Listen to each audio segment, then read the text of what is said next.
Om Shanti. This is the Avyakt Murli of 1st of February 1976, and the title is The Spiritual Flame and the Three Types of Spiritual Moths. Today, the spiritual flame is looking at the spiritual moths. All the moths are engaged number-wise in surrendering themselves to the one flame. The number one moths do not have any concern for themselves. That is, they have no concern of body consciousness, of day or night, of hunger or thirst, of their own physical comforts, of their rest or anything else. They are totally lost to all awareness of all physical things. That is, they are constantly merged in the love for the flame. Just as the flame has the form of light, it is the form of light and might in the same way. They themselves are the form of light and might. The second type of moths definitely become attracted to the light and might of the flame. They even wish to come close to it and become equal to it. But the awareness of the body and bodily relations, the awareness of physical comfort, the awareness of tamoguni sanskars of body consciousness doesn't allow them to have the courage to come close. They constantly waste their time spinning around in the awareness of all these different things. The first number moths are those who are absorbed in the Father's love. That is, they adopt the form and powers that are equal to the Father's. They merge all the Father's treasures within themselves. They are those who become equal. That is, they merge in the Father. That is, they totally die alive. The second type are those who go around in many different types of spinning. Those who get caught up in a variety of different awareness.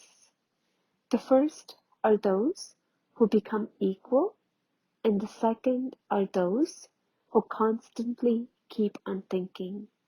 The third type of moths are attracted when they see the moths. They even think about it, but they are constantly caught up in conflict. That is, they wish to keep their feet in two boats. They want the temporary happiness that Maya offers, but they also want the imperishable attainment from the Father, the flame. These are the moths who constantly keep on asking questions. The second variety are those who think about it, and the third variety are those who question it. Should I do this or not? Will there be attainment or not? Is it possible or not? Is it difficult or easy? Is this the only true path, or are there other paths? They constantly question themselves and ask the experienced souls also. They have the desire, but lack the courage to become completely ignorant of even the knowledge of desire. They wish to meet the Father, but do not want to die alive. Their heart sinks when they have to die alive, or if they have to leave something. These three types of moths come to surrender themselves to the flame. Now, ask yourself, what type of moth am I? Has the spinning in the different type of awareness finished, or is there still something that pulls you towards itself? If even now you still go around in the awareness of something wasteful, you cannot attain the confluence age title of being a spinner of the discus of self-realization. Those who are not the spinners of the discus of self-realization cannot become the rulers of the globe in the future. You have spent 63 births in going around in many different wasteful things. Why do you allow the same sanskars to emerge, even now at the confluence age, even against your conscious wish? Do you experience attainment or disappointment when spinning around?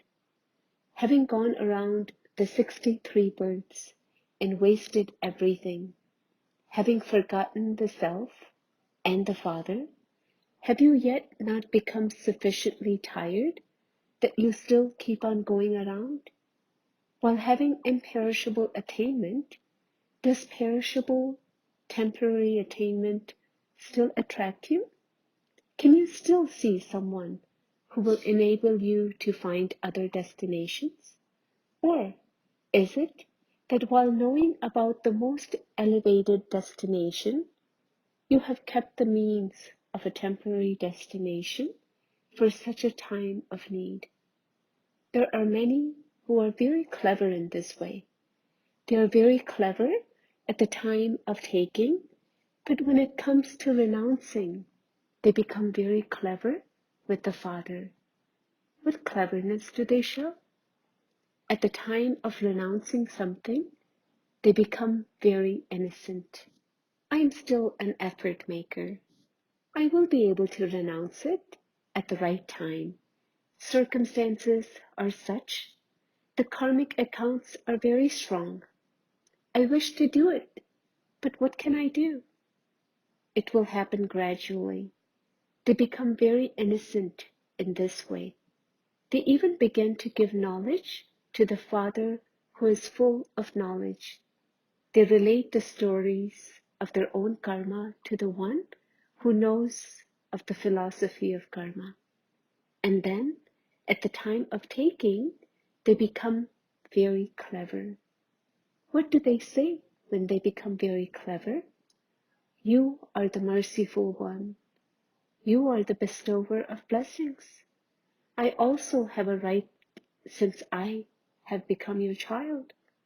And so, I should have the full right. In taking, they want to take everything. And in renouncing, they keep something hidden away. That is, they hold on to their old sanskars, their nature, and old relations. They want to hold on to that at the same time, and so this is being clever, is it not? They want to claim the full share, but only give according to their capacity. What status would those who are clever in this way attain? What cleverness does the drama reveal to those who become clever in this way? Everyone has a right to heaven, but everyone is number-wise in the kingdom.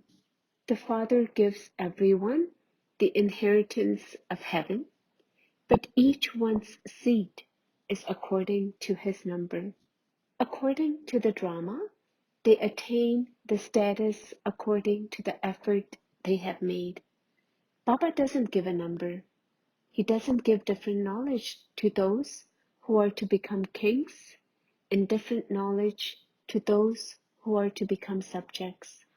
The study he teaches to those who are to become part of the Sun dynasty is not different from that of those who are to become part of the Moon dynasty. He does not stamp some with the stamp of being a Maharathi and some with that of being a horse rider.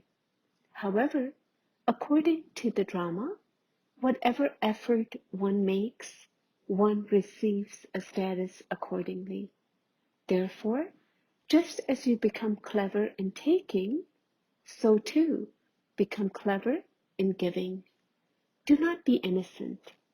Know the cleverness of Maya and become the conquerors of Maya. Check that. Instead of one correct destination, you are still not holding on to many temporary destinations where the intellect wanders even against your conscious wish. When the intellect wanders somewhere, it means that it still has another destination. So now, check and finish all limited destinations. Otherwise, these destinations will distance you from the one most elevated destination. Baba gives very clear Srimad of how to do something, and the children then begin to question it, saying, "How should I do it?" Now finish how, and begin to move along as the Father is making you move. Acha? To the number one moths, the lighthouses and lighthouses, who are equal to the flame, to those who finish all the different types of spinning and become the spinners of the discus of self-realization, to those who claim a right to becoming the masters of the world, to those who take every step according to the Father's Srimad, to those who accumulate an elevated income at every step, to the moths who constantly remain absorbed in the Father's love, remembrance, and namaste from Baba, the flame. The sign of being loving to the Father is to become angelic. Does your future constantly stay in front of you? The more you instrument souls keep your future in front of you, the more you will be able to inspire others to create their future. If your future is not clear, you cannot show them the path to create their clear future. Is your future clear to you? Whether you become the emperor or empress, before that, are your future angelic form and karmatic stage clearly in front of you? Do you experience yourself to have played this part of the angelic form every kalpa, and that you have to play it now? Does that scene come in front of you? Just as you can glimpse your form in a mirror, in the same way, through your effort, are you clearly able to see a glimpse of your angelic stage in the mirror of knowledge? Unless you are able to see your angelic form clearly, the future will also not be clear to you. You will constantly keep on having the thoughts, perhaps I will become this or that. However, if you are able to see a glimpse of the angelic form clearly, then you will be able to see everything clearly. So are you able to see that, or is it still behind a veil? Just as you have an unveiling of a picture, in the same way, when will you have the unveiling of your angelic form? Will you do it yourself, or will you invite a chief guest? Now, remove the curtain of weakness from your efforts, and you will have a clear angelic form. Now, while walking and moving, you should experience yourself to be the same as you saw in the Sakar form. While walking and moving around, it was either the angelic form or the future form that Baba experienced. This was why others also had the same experience. I'm a teacher, I'm a server. This form was automatically adopted according to the time. Now, experience yourself in the angelic form and you will have visions. Of what form will the visions be? They will have the angelic form. While walking and moving around, be angelic. If you do not become an angel in a practical way, how would you be able to give visions? So, what is the special effort for the teachers? Just that I, the angel, have come onto this earth for service. Angels emerge and then merge. Angels do not always remain in this corporeal world. They perform their duty and disappear. So when you become such angels, you will not be able to keep your feet in the old world of your body in bodily relations. Since you say that you are loving to the Father, but you remain a resident of the corporeal world throughout the day, how can you be loving to the Father if the Father is a resident of the subtle region? Therefore, become an angel who is a resident of the subtle region. Now close and finish all gates to all attractions and attachments, for only then will you be called loving to the Father. The final stage is to be here while not here. You are special instruments for service, and so you also have to be special in your efforts. When others experience you to be as angels as you walk and move around, they will also be able to take inspirations. If you go beyond the awareness of the corporeal world, you will not waste your time over trivial matters anymore. So now, take a high jump from the corporeal world, go into the angelic world, and have the angelic form. This is called taking a high jump. Then little things will not suit you. This is the special gift from the Father. To accept the gift means to become angelic. Baba is giving you the picture of the angelic form as a gift. With this gift, all the old things will finish. You must not start the chant of why or what. When you have all the powers, the power to decide, the power to discriminate, and the power to transform, you will be able to give good news to one another. If you do not transform yourself, you would not be able to transform others. Blessing, may you be a humble instrument who considers the self to be a server, who bows down and enables others to bow down. An instrument is one who surrenders his every thought and action to the Father. To be an instrument means to offer oneself, and one who bows down is humble.